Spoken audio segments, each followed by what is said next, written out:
Hi, and welcome to the e-content recording platform of the Bhopal School of Social Sciences. My name is Piyush Pradhan, and I'm the Language Lab instructor. Our today's topic for our learners is about drafting up of various elements which are very important for academic writing skills. As it is displayed through the screen, I'm going to take up 4 different elements. First is indeed notice, how to write a notice, especially at a business parlance. Secondly, what is an MOM or the meeting, which consists of synchronized use of the minutes used in the meeting, followed by a specific job application letter which is used by a first-time applicant. And lastly, to learn to draft a curriculum vitae. We'll be learning the difference between curriculum vitae and resume. So let us just begin. The first thing we are going to take up in this part of the e-content is the official use of notices when it comes to a company's meeting. What exactly is the notice of the meeting? For whom it is used or utilized for? And what is its impact on the overall working of a company? Now, as you can see, that the notice of the meeting is that unique written document that informs all the upper class management, that is to take up the board of directors, chairman, etc., in order to call upon the other members of the company and to hold up a specific time to discuss the important matters, and for which a notice is required beforehand. A notice is always taken in advance so that all of the members and departments can be free enough to be available at one venue and be the part and parcel of that meeting.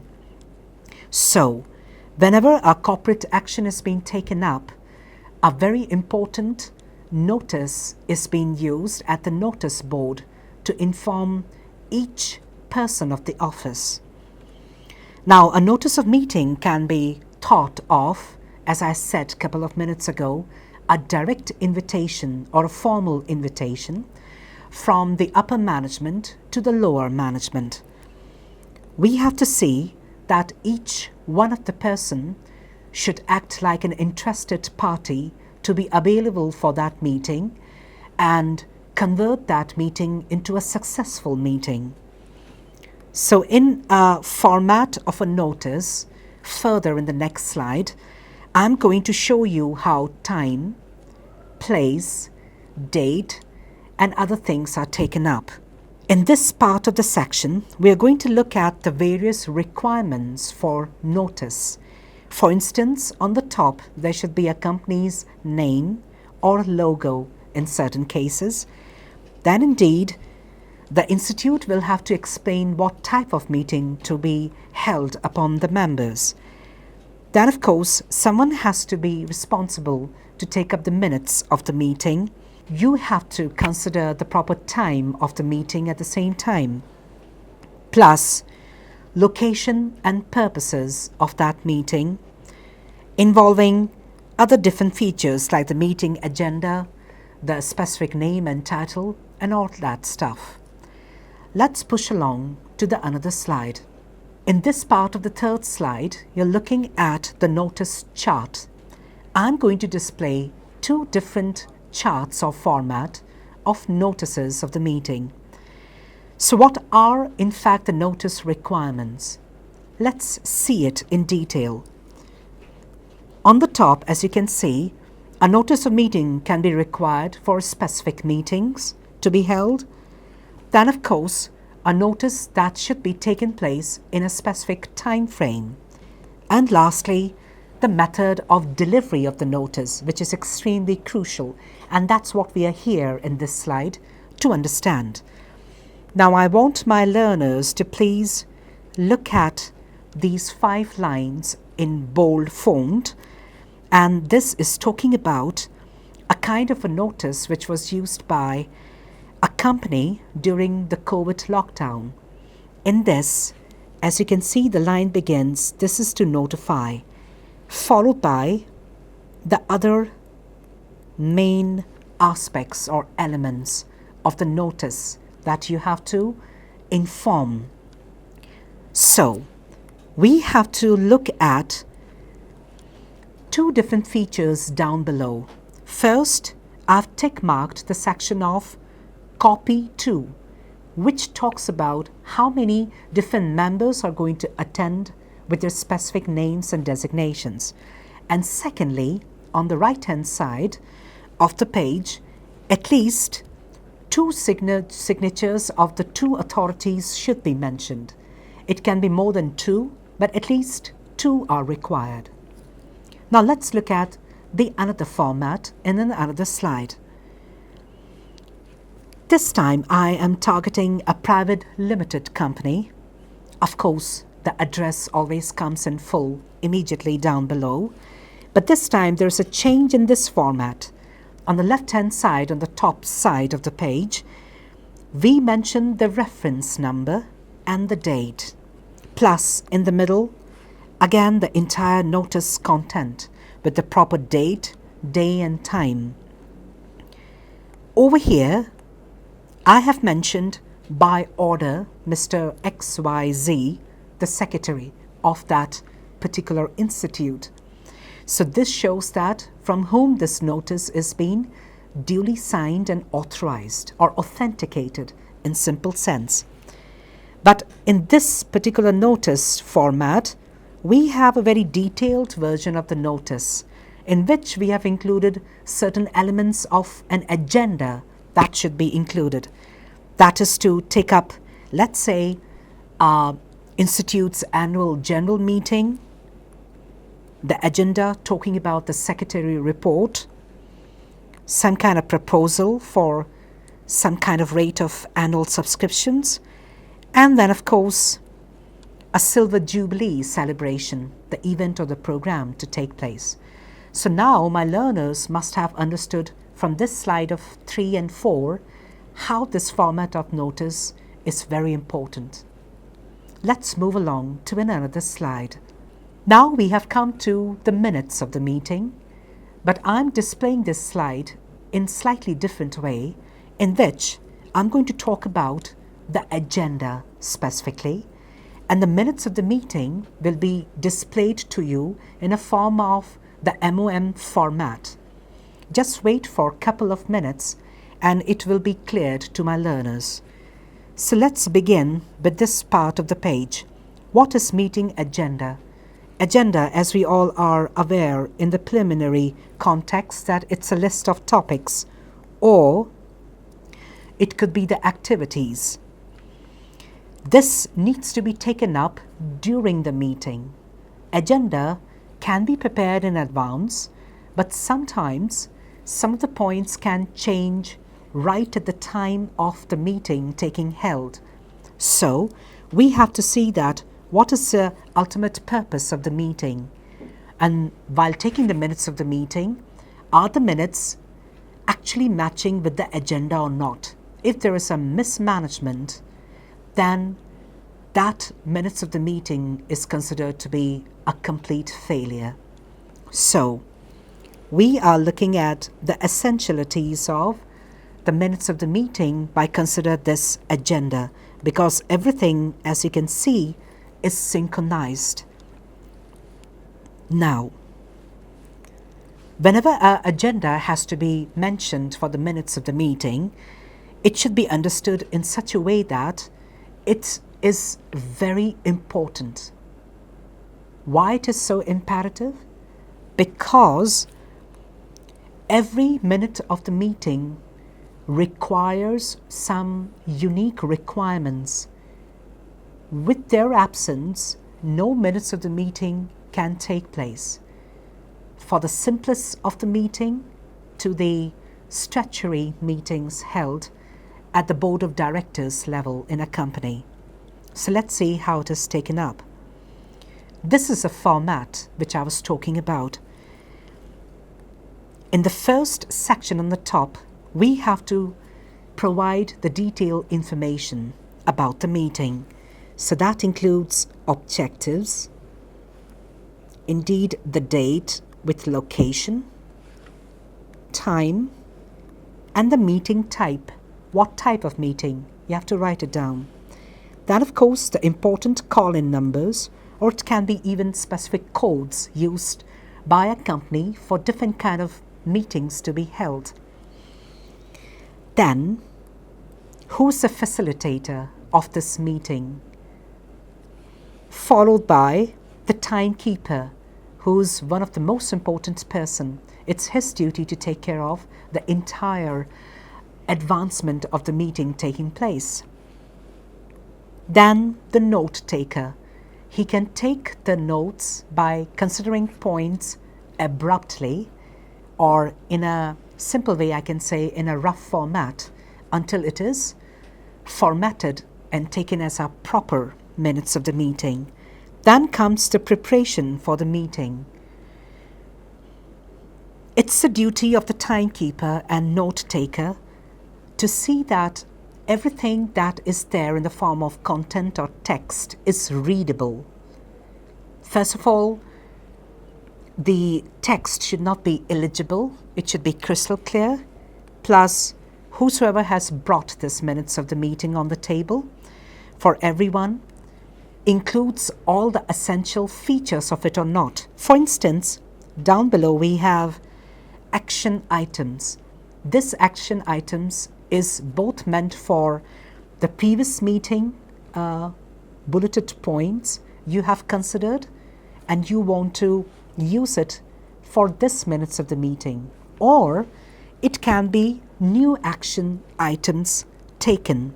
Please look at the right hand section down below. That is new action items of the meeting.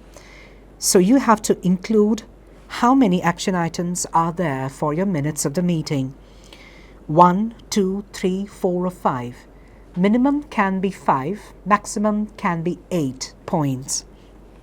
Plus, what else extra are we include on the name of the agenda items? This helps this note taker to include everything more positively and systematically at the time when he's going to prepare the new and fresh draft. So, who is the presenter, the name of it, and of course the allotted time in minutes only. So I hope now my audience have understood the real gist of how to understand the complete performer of a minutes of the meeting, including the minutes agenda. Hope you have liked it. Now, we are pushing along to the use of the job application letters. What exactly is a job application letter? First of all, of course it is meant for a fresher. Are you looking for a new job? Indeed you are. But are you aware of what are the essential characteristics of writing a job application letter? We have to see that a job application letter is that written document which informs that new employer to know about your life's interest and the position you want to apply for. Many employers, as you can read through the screen, prefers application letters which includes mainly 4 to 5 different elements of your life's experience.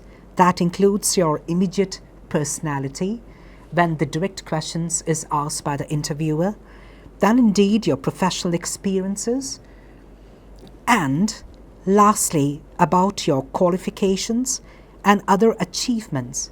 If you are a fresher from the college, you won't be writing a CV, rather you'll be writing a resume. I'll come to that point in the other slides in the end, but currently we are going to look at the different features which are included in the job application letter. So, A job application letter of a human explains a credible picture of how a person is best suited for this new job, and can he be able to convince the recruiter to shortlist him for this job. Now please look at the sample example, and I want all learners to have a feeling out of these 5 lines down below what could be the perfect sample example of a job application letter. I hope now you have understood the sample example and the language which has to be precisely used to write this application. Pushing along, this slide is giving you the direct idea of how many items to be included when you have to talk about it. Just have a look where we have got a complimentary opening salutations and a complimentary closing salutations, which is extremely required at the time of your job application. That's how you can impress the employer to have you as a fresh applicant. Now, in job application letter, many of us are confused as we are not aware of the essentiality of a cover letter.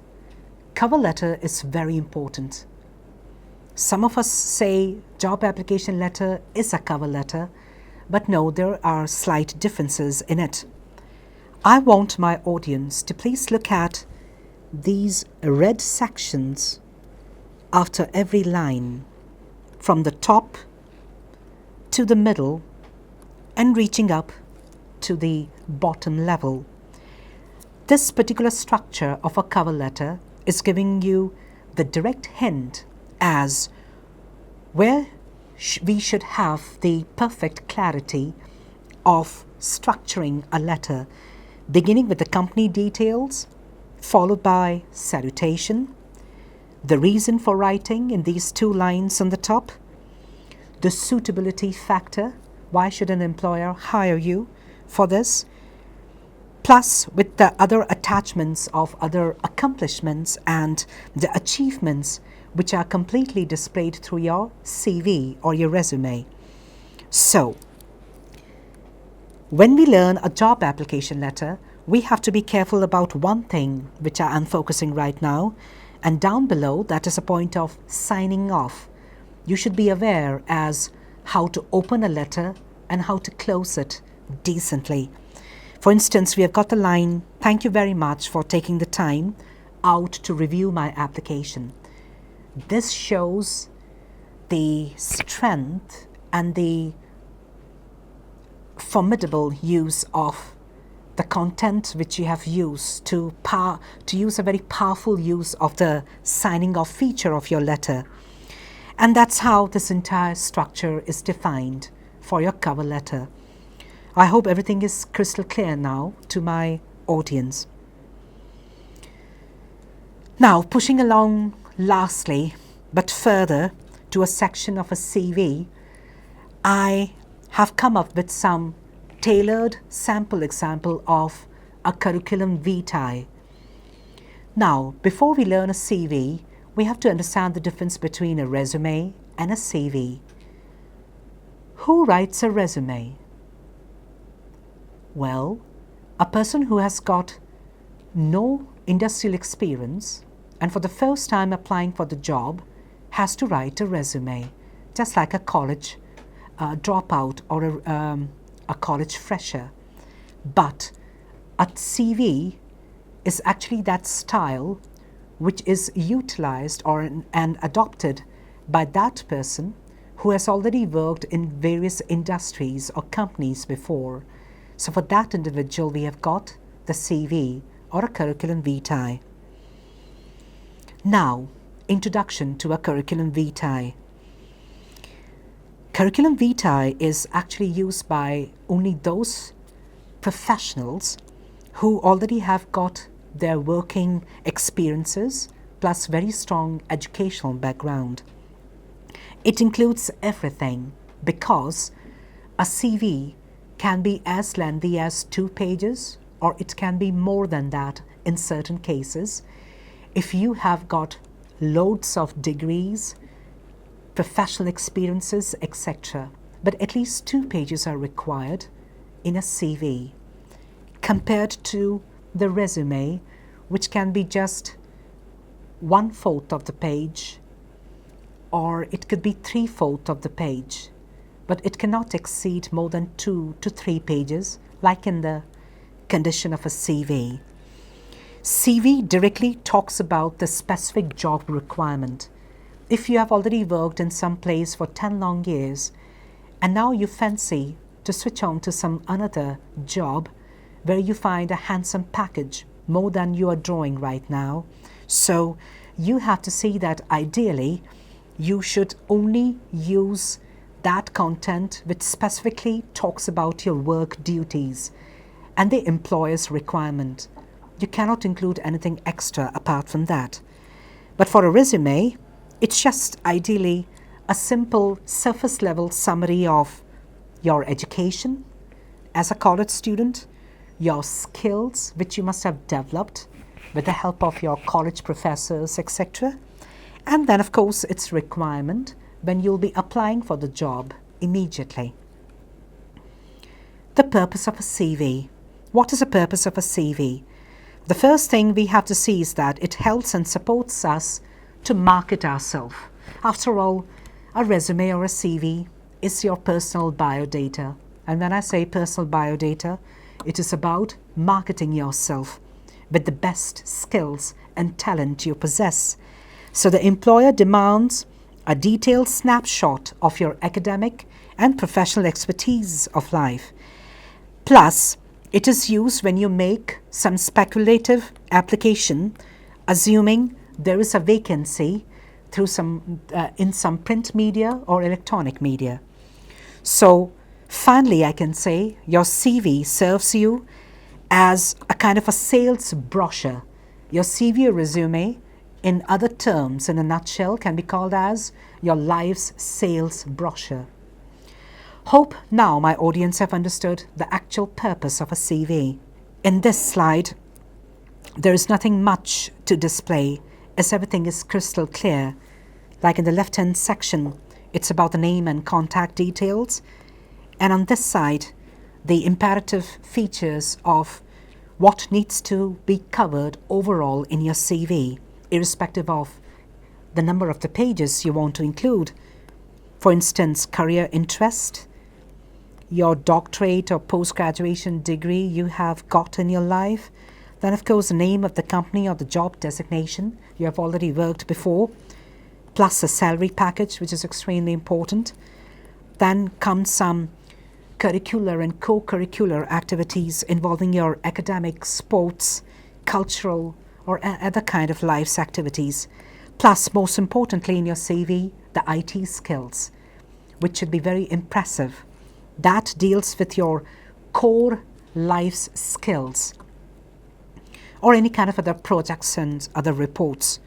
So I hope this part of the slide is crystal clear as it teaches us what needs to be covered. Now, very important feature for all of my audiences out there. Please look at this slide very sharply. Concentrate on the middle section in which I have included the words to express while you write your CV or resume. Many of us have got this query to me as an English teacher as how am I supposed to learn to draft a CV, but with a range of words that includes the use of verbs, adjectives and adverbs. The duty of an adverb to modify a condition. So thereby I have shared with them the list of these words which help you to define and express how you're supposed to talk about your skills. For instance, the words that expresses communication. Read out this huge list and it's going to be very fruitful for my audience. Secondly, the words that express leadership. That involves the leadership qualities point in your CV, followed by the words that express initiation, all right? Plus, words that express results, and interpersonal skills. So these are some hand-picked words I have used for my audience today so that you can get the clarity of how to use your creativity when you make a CV or a resume for your employer. So please have a look on these words carefully and try to adopt them the next time you're going to draft a CV or a resume. Now, the sample examples of a good CV and a bad CV. We're going to look at, first of all, a very murkier CV. Means it looks so murky that you feel like to reject that CV or resume immediately. Have a look at this resume, first of all, with the spelling mistake of resume. Both E's should have a circumflex on the top. Otherwise, you cannot pronounce this word as resume. That was the first mistake, followed by the employer and noticed. Secondly, everything is not without a gap between the lines. Everything is too much concise. Look how he has used his points. The points may be okay, but the way how he has delivered this delivery part is very compromising. So this is rejected resume. It may never be accepted. Look at this curriculum vitae of another person. Again, the same problem, but this time with too much of the text filled inside the CV template, which of course this time does not go again so properly and decently with your job and your career. Now look at the apt CV format. This looks so decent. Everything is crystal clear with the proper font size of 12 or 14. Maybe the text might be in the Times New Roman. And he has used the vertical type. There can be two types of styles, vertical and horizontal. So either of the CV styles can be adopted. Just have a look at this slide. Followed by the another slide. He has shown his skill in a form of these boxes filled with the amount of confidence he has, which making him to fill all the 5 and 6 boxes, followed by the other empty boxes where he's weak at. So do not worry. It's a duty of that new boss or company to give you the training and train you with that skill you are weak at. Then this particular CV by Jane Smith. Her picture on the top, very crystal clear, and all the details she has included. Please look at this CV profiling niceties I've come up with my audience. It gives us a good example plus a bad example. Read the statements and you'll make out yourself. This is the slide with the bad example of a CV. Look at this bad language use compared with the first one. Plus the CV task exercise questions for my audiences. These are very essential questions and you can work on these CV questions. Thank you so much, and I hope I'm going to come up with such delightful topics in the near future. Goodbye to you and Godspeed.